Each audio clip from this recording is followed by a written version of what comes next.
Hi. Well, welcome to today's Tarragon Talks for Redbone Coonhound. My name is Myekah Payne. I am the Associate Artistic Director here at Tarragon. And it is my pleasure to introduce Amy Lee and Omar. Introduce yourselves. My name is Amy Lee Lavoie. And my name is Omari Newton.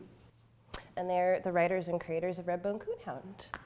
So today we're just going to be chatting around, really, Redbone Coonhound and the two of you and your creation process, if there's a process, and the different things you wanted to kind of approach within the story of Redbone Coonhound.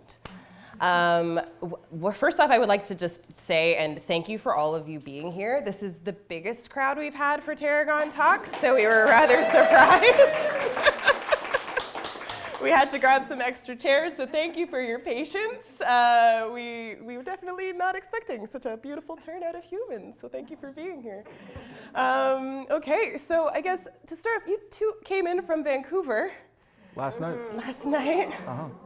So, yeah. We missed the show last night We did. because they lost our luggage. So Shout out to Air Canada for losing our luggage. But shout out to Winners Home Sense on Bloor Street for this sweet decor. So it's a yin the yang. Sometimes you win, sometimes you lose with air travel. Yeah. And Air Canada, whether they know or not, is paying for this. So that's also nice. I will. You gotta fight these things. And I realized you weren't here when I sat down in my seat and you were not sitting next to me. And I was like, oh, okay, they didn't make it. They didn't make it, and that's okay. But what's wonderful is you will get to witness it today, this afternoon. Yeah. So Yes, this is really very exciting. with all of you, I'm assuming you're here to see the show. We do hope you'll be here. Yeah. Oh, yes. We're all seeing it for the first time together. So Yeah.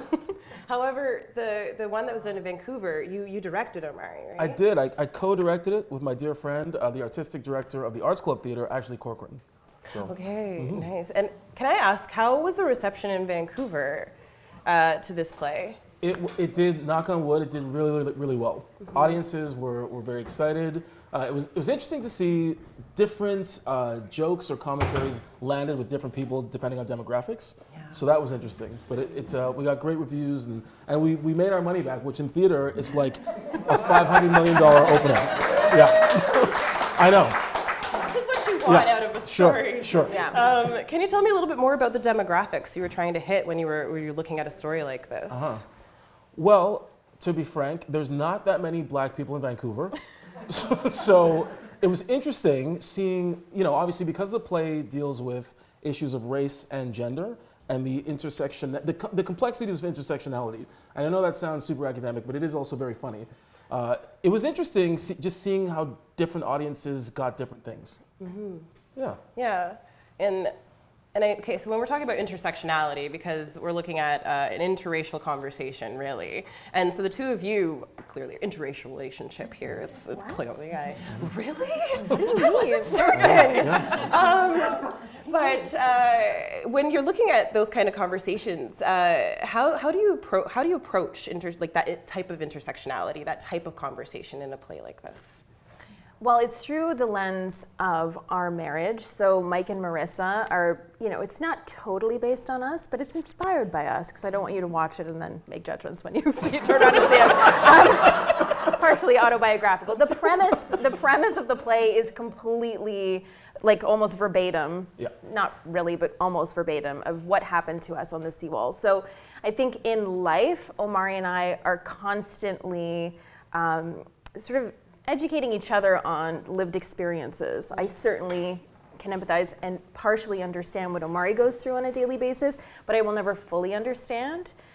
So it's a really humbling, beautiful journey that I'm on with Omari, and I think sometimes things happen in life that we think, this is a play. Not everything, but this one was definitely worthy of exploration in a play format. So I think it's just conversations between the wife and husband, but then it expands into a friend group. And this is sort of post-George Floyd, boundaries really being set in long-standing friend groups, and how there was, a stand being made around that time of just what was tolerated. And so that's really covered as well. Mm-hmm. If you want to speak to any of that. That was pretty good. Okay. Wow. That's, Who knew? Pretty solid. Do people know the I don't know, the catalyst of the story, or should we explain that? Oh, So- sure. Some yes, some no. So perhaps Yeah. So what inspired this play? Amy and I live in the west end of Vancouver, near the Pacific Ocean. We were walking on the seawall one day, and this well-to-do young white man with a dog was walking by us, and his dog started, sniffing me up and down and paying extra attention to me. And in real life, we love dogs. We have 2 Dalmatians. That's how seriously we take interracial relationships. Thank you. So this dog was like sniffing me up and down, and we were like, cute dog, trying to figure out what this dog was. And then I asked the guy who owned the dog, what kind of dog is this? And the guy looked me in the face, like super happy, and said, "It's a Redbone Coonhound." And I was like, "What?" And I'd never heard this breed before, but Amy is like a dog connoisseur. She knows everything about dogs. So I was like freaking out, and I was being polite in the guy's face, and then we walked away. We got into this heated exchange, being like, "What the hell? You hear what that guy just said to me?" And Amy was like, "Yeah, that's a dog breed." Yeah, if you need a trivia partner, I'm good for that category only. That and pop culture, but Yeah. I'm useless. But also, before he said the name, he was boasting about the qualities of this Yeah. dog. Like, oh, this dog could run for miles without getting tired, and it's Yeah. really scent-driven. Yeah, It they and track- as it's sniffing Omari. Yeah, they're like, oh, they're great at tracking things. They run for miles. They never let up. And I'm sitting here being like, is this some old slavery shit? 'Cause this is very uncomfortable. And then the name sealed it. And he had no association with the words and how Omari might receive those words. And so we kind of left in this tizzy, debating everything. Because also, as an advocate of dogs, I go, the dog is also, been abused throughout history, having to do this garbage. And has been victimized by people giving it this name that's so loaded. And for those who don't know, in Black culture, Redbone is what you refer to as somebody, I mean, it's not an appropriate thing to say, but there are Black people who, if somebody's mixed race, they say they're red-boned, right? The C word, coon, is an incredibly derogatory term that a Black person would use against another Black person that means you're a sellout, right? And we explain this in the play as well. So for me, these were incredibly loaded words. And then hound, of course, bloodhounds were used to track runaway slaves during the times of slavery in America and Canada. So the sequence of these words together were really loaded for me. But the guy was just like, "This is my dog Bob. He's the best, and he's a Redbone Coonhound." So he had no awareness of this whatsoever. So I think too, it is told, the ideas are expressed through these characters, the interracial relationship and these friends, but this really is a play about language, ultimately. So I just wanted to put that out there. Yeah. Because it's not You People on Netflix. It's just like my worst nightmare of it's not like a rom-com. It's really, these characters are rooted in expressing ideas. It's an ideas play. It's like if Black Mirror made a rom-com. Yeah, maybe. Yeah. I feel like that's More a direction. It's a direction. Yes. Next iteration. Yeah. We'll really lean on that. Darker, Yeah. more sci-fi. But I also would identify with the Redbone Coonhound, like when I mentioned it, because I remember getting the play and saying to my partner, "Yeah, I got this play, it's got 2 slurs in the title." And they're like, yeah, what is it? I was like, "Redbone Coonhound." And they're like, "Huh? Yeah. What do you mean?" And we had to have a conversation around language as well, and how languages change and how the context changes depending on how it's used and at what time. And I thought that was just a really clever way to approach it. It's a clever way to enter into a conversation around race and the way that words change and how they can hurt, and understanding that some words for you might be a frivolous thing or just be a dog breed name, or they can hurt deeply because of ancestral trauma and colonialism, because none of us escaped that. And so I think as we're moving forward and through this, what are some other things that you felt you needed to amplify within this conversation? Because I know that your femininity within the conversation of this story is also quite important, because it's kind of almost one of those things that we don't touch upon because the race becomes the bigger. Yeah, well, especially in a marriage, and again, that these conversations are housed in private settings ultimately, and I think that's important because the way we speak about these issues publicly is very different than how we speak about them privately. And so we wanted it to be messy. We didn't want to, it would have been very easy to portray like the perfect white wife. It was very tempting, and sometimes I was directed to like, well, would she say this? That's a bit insensitive. And I said, well, here she's a wife. Here she's frustrated that socks are on the floor. And it's about like picking out like different things. That part's fantasy. That's never happened before. That's part of the satirical commentary. That's a joke. Never happened. No. But it's really about how we coexist and how we, platform certain feelings and make sure that those are taken care of without invalidating other ideas that someone else is holding. So it's really a collision of lived experiences and constantly sort of tracking what is, what's important to the other person and just learning from them. Again, it's always a sort of a learning experience. And then again, into the friend group, it's the same situation. So they're each kind of wrestling with something. So the Redbone, which is quite literally affecting Mike, starts to infect the friend group, and it materializes in everyone sort of wrestling with this, again, post-George Floyd environment. How do we coexist? How is my place here in this friend group sort of measured now and valued? And similarly, there's a pressure as a Black writer to feel like this character I'm writing represents all Black people everywhere, right? Yeah. So the seduction of writing like the perfect woke Black man who's like the best feminist ever and also militant pro-Black activist, but people are not perfect, right? And in the context of a marriage, when you speak to someone you love, right? This isn't a public debate that's going to be on CNN, right? This is a married couple having a real conversation in their living room. So we constantly were trying to check ourselves and making sure that it was as honest as possible. Well, and for us, like the greatest example of love in action is working through something. It is not the like roses. There was like actually rose petals strewn outside of this hotel room door, and I was like, ooh. It just reminds me of that image. I'm like, wow, so romantic. We're gonna go fight in a play. But they were super loud. They were blaring 90s hip hop, and they were making a lot of noise. So I was like, oh, that's a new couple. They're so disrespectful. We would never. We were in bed by 11. Yeah. We had like Lifetime in the background. Yeah, that's. I understand that. Yeah. This is my flow. Yeah. Yeah. So it's sort of all. All of that was true, actually. But it is true. But yeah, so it's just sort of all of that. And I think, for us, we haven't really seen a representation of the kinds of conversations we have privately through media and through, TV or theater. So this is, an exploration of a lot of things. Like, I don't know if we want to go. And then those ideas, whatever the character's wrestling with, provokes a fever dream, as we lovingly call them. And those are the satirical pieces where we get to go into a deeper sort of subconscious level of how this all affects all of us.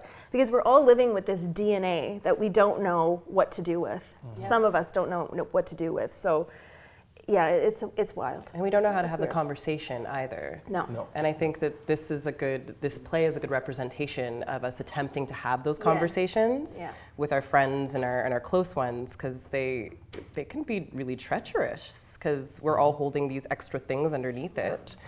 And even though we want to open it, we want to talk about it with love and with caring and be the best allies, the best people that we can be when we're in these conversations, we still come up against all of these other things, all of these things that are inside of us that we want to like rail against and fight against, but those aren't the people to fight against. Like the people we want to fight against are mostly dead. So how do we come at a conversation? Just like, how do we have just a normal dinner party? We certainly don't know. It's definitely we'll see if the play figures it out. I don't know. I don't know. But all to say that when we're looking at this conversation and the impetus of wanting to do this play, like, can I ask a little bit, because when we workshopped it last year, the constant talk was how do we keep this continuously now? And I wondered if you wanted to talk a little bit more about like the why here, why now of something like this. Well, we can give one example, which is some context, but we, at one point, this play has been in development for a while, but we had a Kanye West reference, and we said it's the perfect reference point in this moment, in this argument, but he has dived so low now that how do we keep this? So I don't want to give the line away. Without spoiling the line, the name Kanye West represented wildly different things if you even, like every 5 years, right? Like from 2007, you add 5 years there, you add 5, like Kanye West meant different. Like there's George Bush doesn't care about black people, Kanye West. There's college dropout Kanye West, and there's raving anti-Semitic Kanye West. Like, so even like the play had to stay so current that even a reference like that, just that name being mentioned, we had to account for what that means when this goes on stage. But we don't want to. I don't want to spoil. No, let's not. Yeah. But I think that that's the kind of thing as we move forward, again, words change. Yeah, and in this exactly. situation, Kanye is a word, well, it's a Yes. name, obviously, but it changed Yeah. continuously. And in living memory, we can tell that it changed. Yes. Because, again, 2007 Kanye is not 2023 Kanye. No. And I think that, again, speaks to language. Yeah. Yeah. All of the language within the play. Yeah. And I think, so I actually don't know what time we're at because I can't even. How much time do we have? What? 120. 120? Oh gosh, we have so much time. I'm so sorry, everyone, that this is only 120 for you. I know. I better talk about more things. I was like 150? No. Oh, No. okay. But if it helps, usually this is the time that I ask for questions from the Oh, audience. So okay, we're actually great. segueing well. So yes, I open up to the floor. Are there any questions from? Yes, here. Yeah, I also saw it last night, and you telling us that your fever dreams is very helpful. Yeah, yeah. Now, the one fever dream I didn't get Yeah. was the Miss Sue one. Oh, interesting. So, without giving too much away, does it represent anything other than misogyny? Oh yeah. Yes. See, I don't. It's tough because a lot of y'all haven't seen it. Yeah. Okay, no, I'm gonna try to answer this without spoiling it. Yeah, without spoiling it. So, okay, here's what I can say. There is a real movie called Little Miss Colonel, The Little Colonel. or Little Colonel, sorry, starring Shirley Temple, the late great Shirley Temple, and the late great Bojangles. And in my house, as a black man, we didn't watch any of those movies. Those Shirley Temple movies, when a black man appeared, they were depicted in quite a derogatory way. Like the lineage from minstrelsy to those movies is very, very clear. Now, Amy associated, and her family, which a lot of people did, Shirley Temple as this adorable young figure. She would watch the movies with her grandmother, right? Well, and like my mère, who was my dad's mother, loved them. And for her, now that I'm thinking about it again, without the context, like she didn't know. But it was always pitched like, they don't make wholesome entertainment like this anymore. Like you could just get your whole family to sit down, you have to worry about swearing. Meanwhile, behind the scenes is a treasure trove of But what's interesting though, in the real life backstory, Bojangles and Shirley Temple were actually very close. It's the first, I think it was the first interracial scene on film where you see a black person and a white person make physical contact, Holding hands. because they gave very strict instructions to Bojangles: don't touch her, right? You're dancing with her, but during this time, this was must have been 1940s. But during this time, segregation was at its zenith, and overt and systemic racism were rampant. So they told him, don't touch her, you dance here. And apparently, she walked right over to him and grabbed his hand. She was just a child, right? And they maintained their friendship throughout all their lives. Because as a child, she was just like, that's just Uncle Bo. Like, what are you talking about, right? So it's a fascinating intersection, right? The adults and the system having one perception, they were putting on these two incredibly talented individuals, and the relationship between these two human beings. So those were the two things that are at play in that scene. Well, that they were both dealing with incredible odds against them, and incredible abuse. But I think, and maybe this is an assumption, but there's more awareness about Bojangles, and But apparently not. But apparently not. but that it's the way that it's centering. I think the clue is always the character that it's most relevant to. I guess the arguments that are being made, or the person trying to understand, is sort of the lens into the fever dream. So it's both, but there is a centering of Sue. It's like a theatrical Rorschach test, if you will. Yeah, I'll stop you there. Okay. Yeah. We don't want to spoil too much. But. Yeah, they're gonna see the play. Yeah. To say, I found the play in a lot of places very funny, and now I see why. That's translates speed. well. Yeah, it translates. We need to be there with the show at all times. Just sort of like, hey, it's on the side. just out on the street corner with a sandwich board. But also, we've talked, like, we think everything's funny. Like, we laugh constantly, even when we have serious, and we find it funny how sometimes, like, you'll watch a movie or TV show and it's like, this is a serious movie. And but I don't, that's not how the world works in our lens. Well, I just think life is always both. Even in the most tragic circumstances, there's an absurdity, you know, that we experience, and that we just are always holding both in our hands. I think personally at all times. It's a way to get through it. Yeah. It's a way to survive it, and it's just also, it's sanity making. Like, I don't know. I would highly agree. Yeah. Especially like in interracial or intercultural relationships. Yeah. Constant laughter is very helpful as you like Big time. you know, navigate the situations and language discrepancies. It doesn't matter. Yeah, But yeah. it can be very helpful. It can be very helpful. Any more questions? Did you on purpose, in casting this play, choose the actor that plays the lead black character to be a Will Smith lookalike? Oh! A Will Smith lookalike? Which again is a newish like situation. Yeah. I know. The question was, Oh, sorry. The question was the casting thought Yeah, on I purpose guess he to kinda have does, Mike yeah. be somebody who looks similar to Will Smith? well, You can judge and see whether No. you think so, but I don't. That's so well, interesting. we weren't thinking Will Smith, but it is a running joke that in both cities, the guy who plays Mike is tall with 2% body fat, like 6'2" with 2% body fat. Yeah. So that was definitely on purpose. But you know, that's a good idea because maybe Will Smith will be available for the next Who one. knows? I heard it's free. Yeah. Who knows? We should talk for the film version. Yeah. But no, it wasn't. No. But yes, he's. It's a funny story. Christopher, who's playing Mike here, was at the first ever reading of this play in Vancouver, randomly, Yeah. and now he's doing the actual play, which is interesting.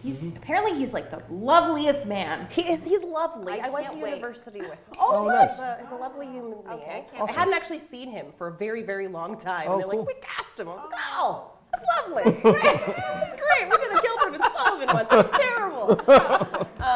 Yes. Any further? Oh. Hey there. I, without giving anything away, like obviously there's sort of like the A storyline between the couple and their friends, and then all of those bonus scenes that I'm not going to say. I'm curious how many, because they're so creative and they're so wild in their like variation of style and topic. What other potential scenes were you thinking about when during the creation of writing this play that didn't make it in? So we have a little graveyard for those scenes, a little writer's graveyard, because there are quite a few. I think there was one we were doing where we were writing about Martin Luther King's speech, but the it's just funny to me because out of context, I don't know. Well, it was so the last speech Martin Luther King gave was kind of written freestyle in this hotel lobby, and we had this absurd scene about like how that was written, like seeing the writers collaborating and the early drafts of it, and him exploring with how radical he can get and how. And it didn't end up making the cut. But No, there were a bunch. There were a lot. Yeah. There were a lot. I actually thought we should, maybe, I'll ask if this is a good idea, like with the play, so it's being published and we're working on the text right now just because we have the benefit of another production. We want to make sure the text is representing that. But I was like, we should add like bonus scenes to keep it current. Like if people want to interchange. Is that your idea? Well, I just said, there was a lot on the cutting room floor. There was. was. And like some of them were quite funny, but then it was a situation of balance because there were a lot of them at one point. Yeah, we were just like, oh, is this just, are we just writing these scenes? Like, is this like a variety show? Really entertaining Yeah, for it was me in the read. I was like, oh yeah, we're in it again. Well, because I was thinking about that because there are a lot, and there's more as we live life that we want to do. I mean, for me personally, I'm very uncomfortable with like anything that's super serious or people who are self-serious. So I'm always satirizing in my head as I'm watching something. It's a coping mechanism. I grew up in like Mel Brooks, and so I'm just always doing the Mel Brooks version of everything, which is dangerous because my face when I'm in the situation. But there is just so many opportunities to do more. Yeah. Yeah, no, Because there are.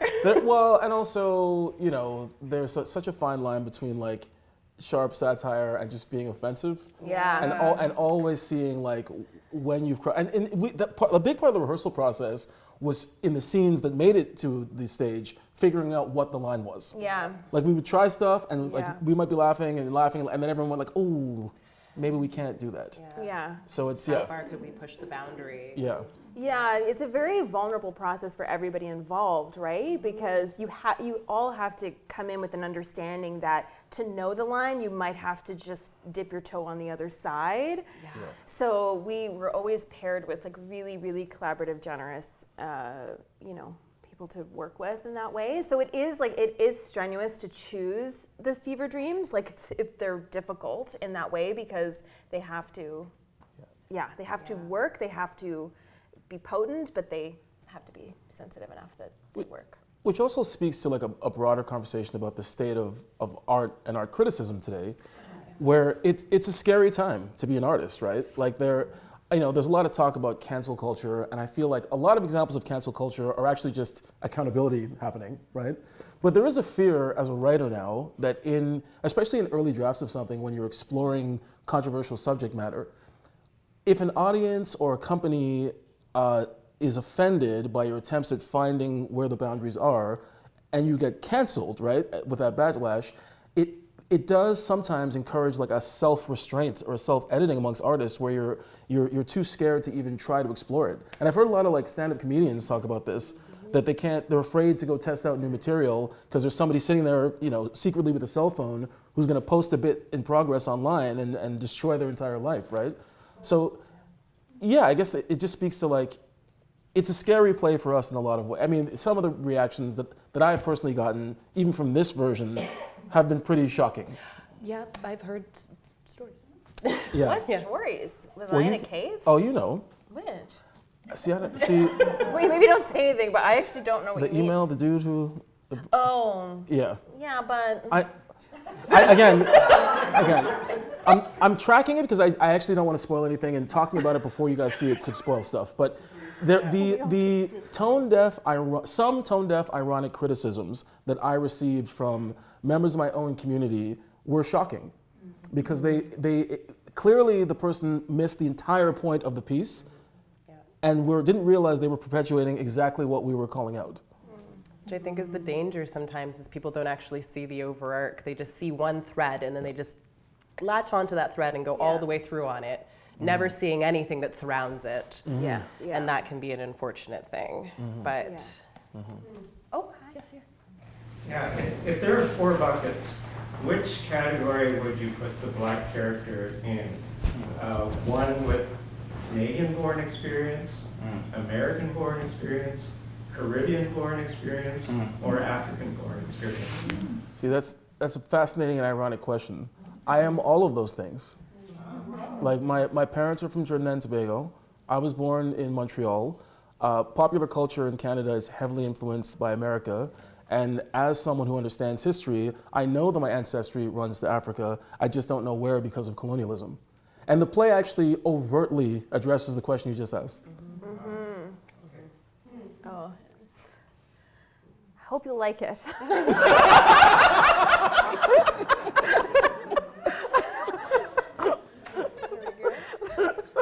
I wonder how you get acceptable feedback, because there's so much like trolling going on, and this whole, it's become cool to be sarcastic and cutting. So how do you siphon through what's valid, what's not, what's useful, what you're just gonna dismiss? Well, that's an ongoing thing. I think I always say when people ask me, who do I write for?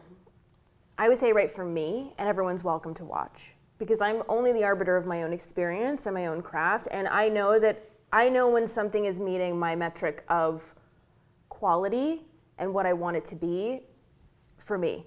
Like, we're always open to, and we take, like Myekah has given us such incredible feedback on that workshop that made the play so much better. Myekah's cool though, so I was like, I'm gonna listen to Myekah. Because we had dinner and we kind of just went off and It was a delightful It was so good. Yeah, it was Italian, it was great. But yeah, there's just a sense of knowing, you have to know what your play is striving to be, because you can be derailed so easily. It's hard, especially as like a people pleaser, you want to just make sure that everyone's happy, but it's impossible. How could you possibly satiate everyone with a play? It just has to be what you want it to be, and you just make sure you're working with people who understand that, people who are trusting. Omari and I have a rule, and we've been very lucky with both rooms. We do not like drama, conflict, if we're not having fun, or like we can't embrace that kind of culture in any kind of room we're in. We just won't stand for it. So typically we work with people we trust, and they're our guiding lights, but ultimately we're the North Star, I guess, of like our own work. Well, I feel like the thing, like, you can't control how a play is perceived by the public, right? Like, the same amount of work goes into a play that tanks that goes into a play that is wildly successful.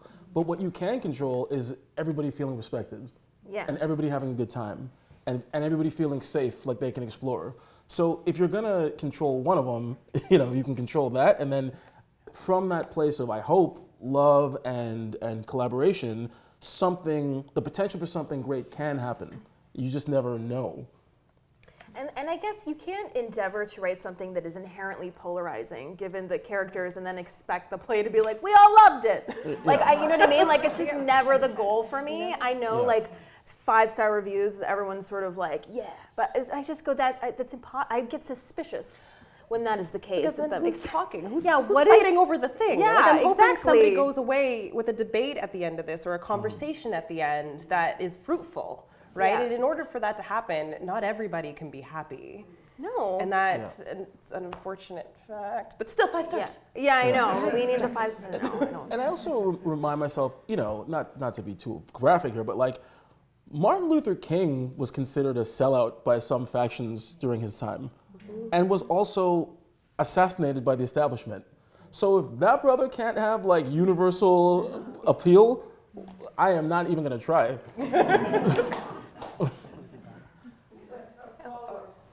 Comment about Tarragon. So I've been a subscriber for a long time, and my impression is that Tarragon is moving towards being more diverse and inclusive, and being a place where people can try things out in a sort of a high-end environment, is my impression, where you're getting good feedback, valid feedback. Great. Yeah, It's good. it's good. Toronto audiences are fun, so we're excited. Just here. So I understand the play is from an interracial marriage point of view. Have you considered a sequel or part 2 of the world from an interracial child's point of view? No, but I do want to write a play because there is a dog called a Caucasian Shepherd, and I want to write it about white male fragility.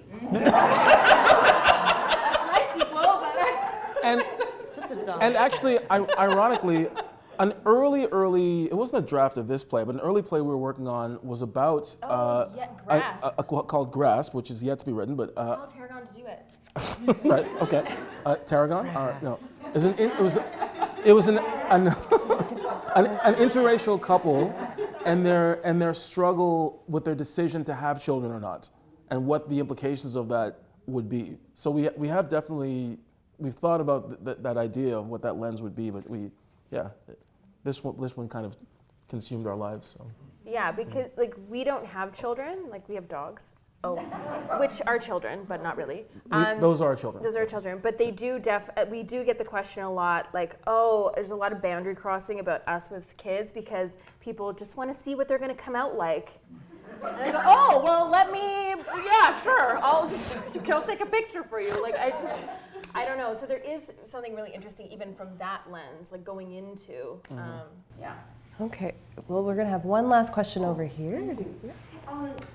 I haven't seen the play. It sounds very interesting. Would the play change if the roles were reversed? Oh, Black, that's a white, good question. and a white. That's a great question. 100% different play. So- Totally different play. So Yes. it's so we've talked about this Yeah. a lot, right? About the representation of that dynamic in pop culture. Yeah. One context I'll give, the cardinal sin a black man could commit during times of slavery was touching a white woman. I mean, if you know the story of Emmett Till, it's a famous one. So many stories about black men being lynched for even touching a white. So there is a cultural taboo with this dynamic to begin with. And then I think you observed But something. it's completely different in the sense that I was saying oftentimes if I'm watching a commercial, it's usually the opposite, where it's a black woman and a white man. And Omari told me that that's because... Because a lot of conservative, in particular Americans, still can't handle seeing a white woman with a black man. So I think that's what it is. They get to show an interracial couple, but without kind of, upsetting more conservative sensibilities, who still think that's a forbidden thing to do. Yeah, so it would be, there's so many different, it's a different lived experience completely. And actually Omari's sister is married to a white man who's Italian like me, so we're kind of like opposite. But and if you want to mess with people's heads even more, the absurdity of this man-made concept, the social concept of race, really comes up when I look at my niece's nephews, right, who are mixed race. Right, and you start thinking about things. Well, where are they? I mean, the world sees them as black, and that goes back to slavery and the one-drop rule. But are they not allowed to identify with their father's side? Like they are biologically as Italian as they are Trinidadian, but they don't get that choice. Yeah. And this is when it gets really, really messy. You know what? Maybe we're gonna write that play. Making it complicated. I got a niece. Same thing. Yeah, it's the same adventure. Okay, so with that, and thank you all so much for joining us today for the Tarragon Talk. Thank you so very, very much.